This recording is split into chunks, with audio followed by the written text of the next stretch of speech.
हर बहू की तरह प्रिया भी अपनी सास के दिल में जगह बनाना चाहती है। इसलिए उसकी जब से शादी हुई है वो अपनी सास शोभना की हर बात में हाँ मिलाती है, चाहे वो सही हो या गलत। एक सुबह शोभना अपनी पड़ोसन लता से लड़ने लगती है। कान खोल कर सुन ले रही लता, आज के बाद तूने मेरे घर के सामने कूड़ा फेंका ना तो मैं तेरे घर में अपने घर का और सारे मोहल्ले का कूड़ा फेंक दूंगी। शोभना क्यों अपना और साथ साथ सारे मोहल्ले का दिमाग खराब करती है? ये कूड़ा मैंने नहीं डाला है, और अगर मैं डालूंगी तो तू मुझे रोक नहीं लेगी। लता की बच्ची, जबान संभाल कर बात कर, नहीं तो तेरी जबान तेरे मुंह से निकाल लूंगी। शोर सुनकर प्रिया बाहर आती है तो लता उससे कहती है, प्रिया समझा ले अपनी सास को, एक तो झूठी बात पर लड़ रही है और ऊपर से बदतमीजी से बात कर रही है। मैं भी इसे नहीं छोड़ूंगी। आंटी जी, मेरी सास कभी झूठ नहीं बोलती। आपने कूड़ा किया है तो किया है, और आप क्यों इन्हें नहीं छोड़ेंगी? आप मेरी सास से कुछ कह कर तो देखिए, मैं ही आपको नहीं छोड़ूंगी। सही है, सास शेर तो बहू सवा शेर। बिल्कुल अपनी जैसी बहू लाई है शोभना, एकदम कार्बन कॉपी। माँ जी चलो ना आप अंदर, सुबह सुबह किन किन लोगों के मुंह लगने लग जाती हो। हाँ, अच्छी तरह समझा दे अपनी सास को कि हम जैसे लोगों के मुंह लगने की कोई जरूरत नहीं है। प्रिया अपनी सास को अंदर ले आती है। तभी वहां पर प्रिया का पति रमन आ जाता है और कहता है, अरे सारे मोहल्ले में क्या तहलका मचा रखा है सास बहू की जोड़ी ने। अपनी बेटी की बात सुनकर शोभना गुस्से से तिलमिला उठती है और कहती है, नालायक, हमने तहलका मचाया हुआ है? घर में क्या हो रहा है क्या नहीं, इससे तो तुझे कोई मतलब है नहीं। अगर तुझे एक दिन के लिए घर सौंप दूं ना तो तू दुनिया भर का कूड़ा हमारे घर में डलवा दे और घर को कूड़ेदान बना दे। माँ, ये आप क्या क्या बोल रही हो? मेरा वो मतलब नहीं था। मैं तो बस आप दोनों की लड़ाई की आवाज सुनकर बोल रहा था। वो क्या है कि आप दोनों ना गली में बहुत धीरे धीरे बात कर रही थी तो मैंने आवाज सुन ली, इसलिए पूछ रहा हूँ। अरे नालायक, तो पूछ रहा है या अपनी माँ और बीवी का मजाक उड़ा रहा है? तुझे सारे मोहल्ले की औरत सही लगती है, हैं? बस अपनी माँ और बीवी ही गलत लगते हैं। माँ, अब कहाँ की बात कहाँ लेकर जा रही हो?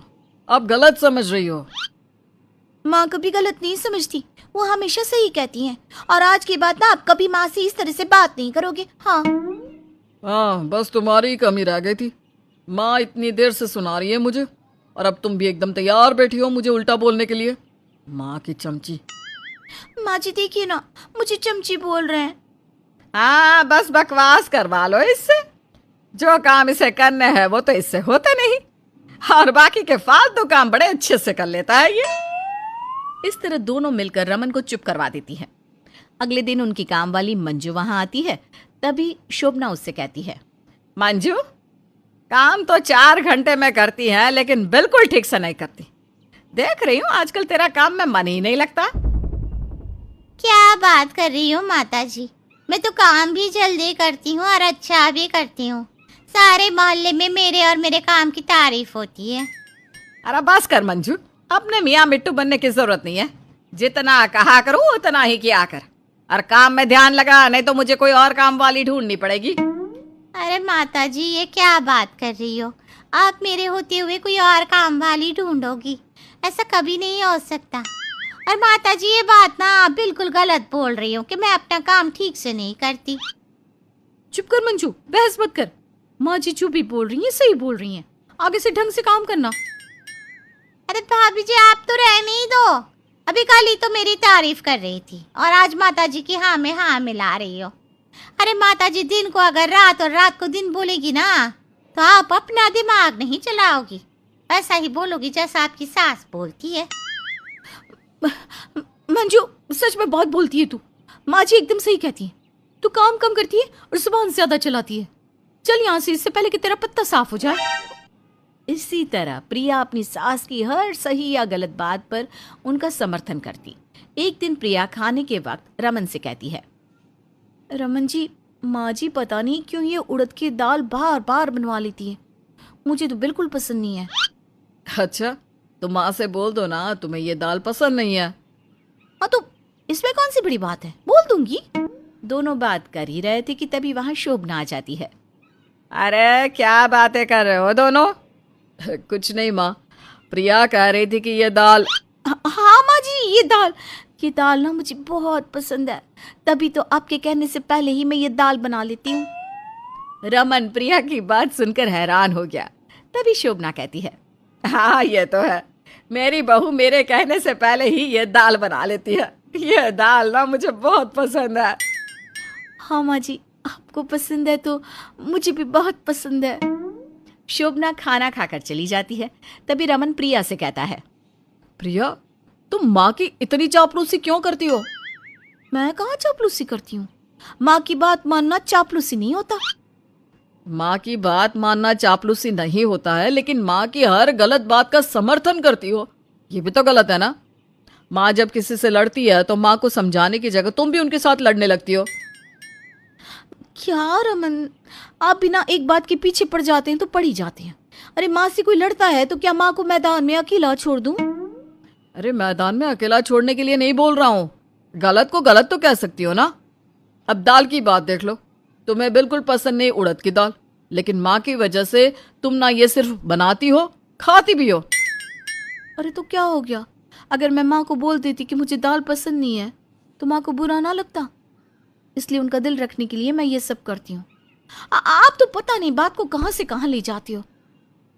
तुमसे और माँ से मैं कभी नहीं जीत पाऊंगा, ऊपर से तुम्हारे फिजूल के तर्क। चलो चलता हूँ मैं। रमन वहां से चला जाता है। उसके बाद प्रिया घर का सारा काम निपटाने के बाद टीवी देखने लगी। तभी वहां पर शोभना आकर बोली, अरे बहू क्या देख रही है? माँ जी मैं तो गाने सुन रही थी। अरे छोड़िए आजकल के गाने, कोई अच्छा सा भक्ति का चैनल लगा लेना। माँ जी तो चैन से टीवी भी नहीं देखने देती। जब भी मैं टीवी देखती हूँ तब माँ जी को ही देखना होता है। शोभना दोबारा से कहती है, अरे बहू क्या सोच रही है, लगा लेना। अब जी माँ जी लगा रही हूँ। वो क्या है ना, आजकल भक्ति के बहुत अच्छे अच्छे प्रवचन आ रहे हैं, मुझे भी ना बहुत अच्छे लगते हैं, इसीलिए वही चैनल लगा रही हूँ। प्रिया को ना चाहते हुए भी वही सब देखना पड़ता है जो उसकी सास चाहती है। अगली सुबह प्रिया रमन से कहती है, रमन ऑफिस जाने से पहले मुझे आज कुछ रुपए देकर जाना, मुझे आज ना शॉपिंग करने जाना है। मैं इतने दिनों से बोल रही हूँ, आप मेरी बात पर ध्यान ही नहीं देते हो।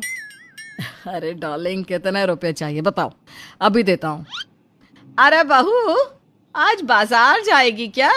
तो मैं भी तेरे साथ जाऊंगी, मुझे भी बाजार से कुछ सामान लेकर आना है। चल मैं तैयार होकर आती हूँ।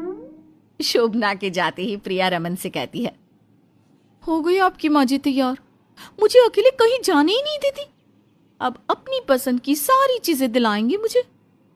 अरे तुम्हें पसंद ना आए तो मत लेना, क्यों इतना टेंशन ले रही हो? देखती हूँ। प्रिया अपनी सास के साथ चली जाती है और बाजार में जाने के बाद शोभना अपनी बहू को उसकी पसंद का कुछ भी नहीं खरीदने देती। वो सब कुछ अपनी पसंद का और पुराने जमाने का ही खरीदती है। जब दोनों घर आती हैं तो प्रिया बहुत गुस्से में होती है। वो आती ही अपने कमरे में चली जाती है। रमन भी उसके पीछे पीछे जाता है और उससे पूछता है, क्या हुआ प्रिया, तुम यहाँ से तो बहुत खुश होकर गई थी, आते हुए इतने गुस्से में क्यों हो?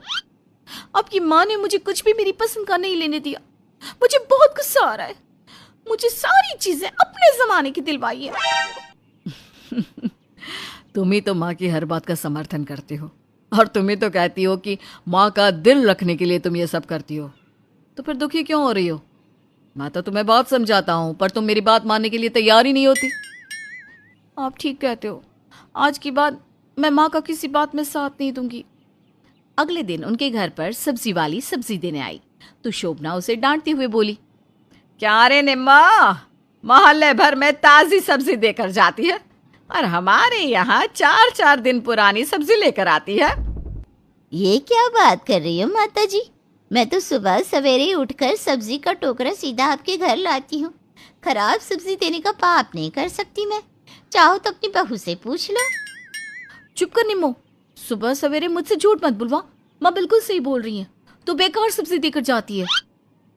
हाय हाय, झूठ तो अब आप बोल रही हो। रमन ने प्रिया के मुंह से जब ये बात सुनी तो वो मन ही मन हंसने लगा। ये कभी नहीं सुधरेगी। कल तो माँ का साथ देने के लिए मना कर रही थी और आज माँ की खातिर फिर से लड़ रही है। इससे समझाने का कोई फायदा नहीं। चल रमन, चुपचाप से तैयार होकर ऑफिस के लिए निकल जा।